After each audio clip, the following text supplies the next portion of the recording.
warahmatullahi wabarakatuh. Nama saya Fadlul Laili dengan NIM 201510501041 dari kelas manajemen agribisnis A. Pada kesempatan kali ini, saya akan mempresentasikan laporan hasil praktik lapang saya dalam menempuh mata praktikum manajemen agribisnis pada Laboratorium Manajemen Bisnis dan Kewirausahaan Program Studi Agribisnis Fakultas Pertanian Universitas Jember.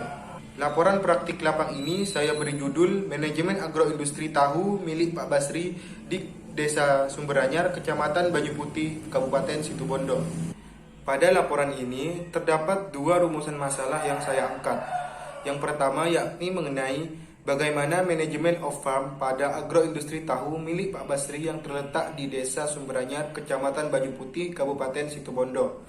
Dan untuk rumusan masalah yang kedua yakni bagaimana kelayakan usaha pada agroindustri tahu milik Pak Basri yang terletak di Desa Sumberanyar, Kecamatan Banyu Putih, Kabupaten Situbondo.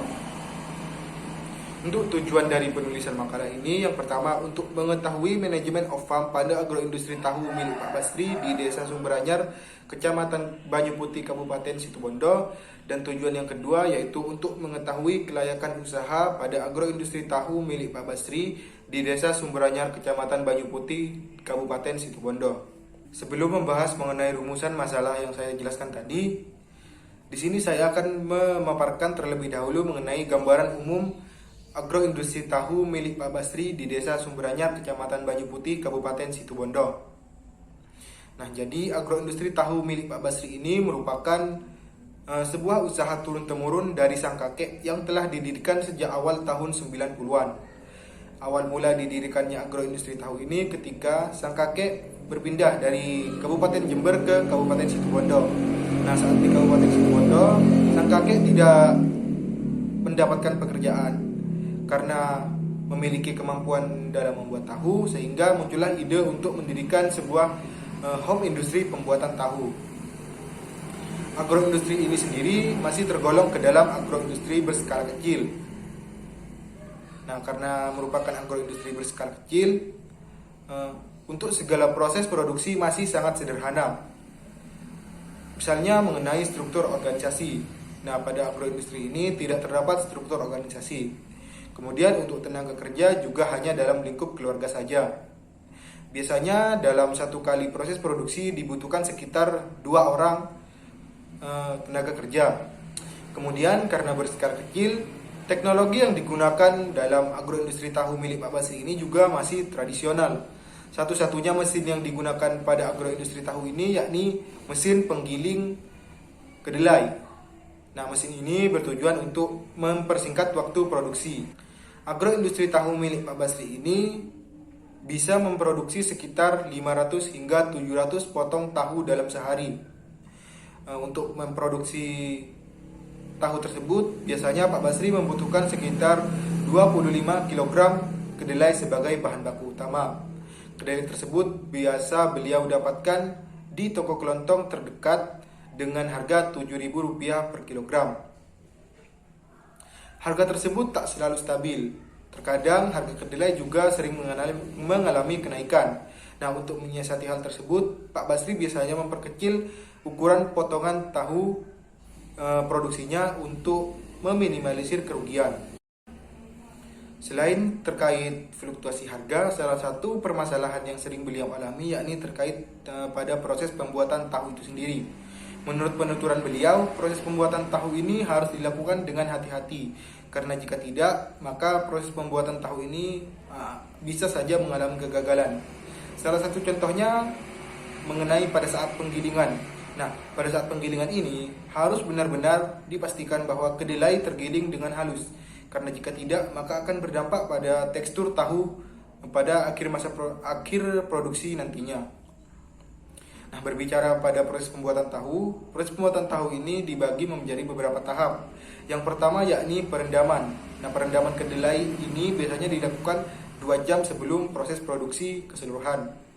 Nah, setelah proses perendaman selesai, kemudian memasuki proses penggilingan kedelai.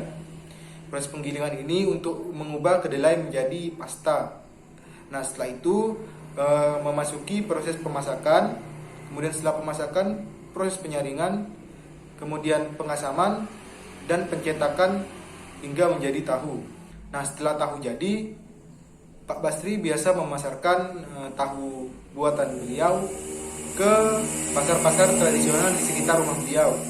Nah, selain itu beliau juga biasa memasarkan produksi tahunya kepada konsumen langsung yang mendatangi rumahnya. Nah, selain itu, Pak Basri juga terkadang mendapat pesanan dari rumah makan di sekitar rumah beliau. Nah, berdasarkan penuturan beliau, saya dapat menyimpulkan setidaknya terdapat 3 saluran pemasaran yang terjadi di agroindustri tahu milik Pak Basri ini. Untuk saluran yang pertama dari produsen langsung kepada konsumen. Untuk saluran yang kedua yakni dari produsen ke rumah makan. Dan untuk proses saluran pemasaran yang ketiga yakni dari produsen ke pedagang pengecer. Dalam menjalankan usahanya ini, Pak Basri juga melakukan kemitraan. Kemitraan yang dilakukan dalam bentuk bantuan uang atau modal. Kemitraan ini ia jalin bersama dengan Bank BRI melalui program kredit usaha rakyat.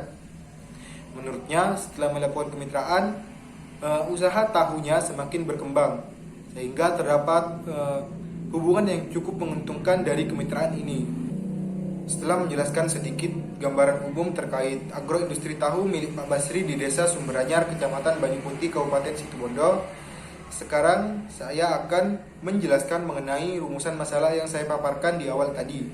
Untuk yang pertama yakni terkait manajemen of farm pada agroindustri tahu milik Pak Basri di Desa Sumberanyar, Kecamatan Banyuputih, Kabupaten Situbondo. Manajemen of farm sendiri merupakan penerapan beberapa fungsi manajemen pada proses penggunaan berbagai input yang berbahan baku produk pertanian.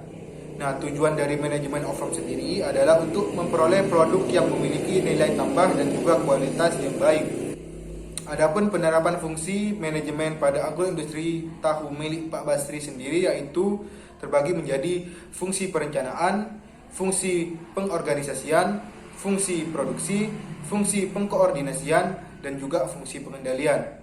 Nah, masing-masing fungsi ini kemudian dibagi lagi menjadi beberapa bagian yang terkait produksi, teknologi, sumber daya manusia, kelembagaan, dan juga pemasaran. Kemudian untuk rumusan masalah yang kedua yakni terkait kelayakan usaha agroindustri tahu milik Pak Basri di Desa Sumberanyar, Kecamatan Banyuputih, Kabupaten Situbondo. Kelayakan usaha agroindustri tahu ini saya dapatkan melalui penghitungan rumus RC rasio dan juga BC rasio. Nah, sebelumnya saya juga akan memaparkan terkait biaya produksi, kemudian penerimaan dan juga keuntungan bersih yang didapatkan dari agroindustri tahu milik Pak Basri ini dalam sehari. Untuk biaya produksinya sendiri dalam sehari Pak Basri rata-rata mengeluarkan biaya sebesar Rp201.095. Sedangkan untuk pendapatannya, Pak Basri mendapatkan pendapatan sebesar Rp280.000. Nah, dari biaya produksi dan pendapatan tersebut dapat kita temukan keuntungan yang didapatkan Pak Basri dalam sehari Rp78.995. Setelah diukur melalui rumus RC rasio, didapatkan RC rasio dari agroindustri tahu milik Pak Basri ini sebesar 1,4. Berdasarkan kriteria pengambilan keputusan RC rasio, apabila nilai RC rasio lebih dari 1, artinya biaya yang dikeluarkan efisien dan juga usaha tersebut termasuk menguntungkan. Tetapi hal berbeda didapatkan pada saat penghitungan BC rasio. Nah, pada saat penghitungan BC rasio ini didapatkan nilai BC rasio sebesar 0,4 yang artinya kurang dari 1. Nah, berdasarkan kriteria pengambilan keputusan, apabila nilai BC rasio kurang dari 1, usaha ini tidak layak untuk terus dikembangkan karena keuntungan yang didapatkan tergolong kecil dibandingkan biaya produksi yang harus dikeluarkan setiap harinya. Sekian tadi presentasi singkat laporan hasil praktik lapang saya. Kurang lebihnya saya mohon maaf. Wassalamualaikum warahmatullahi wabarakatuh.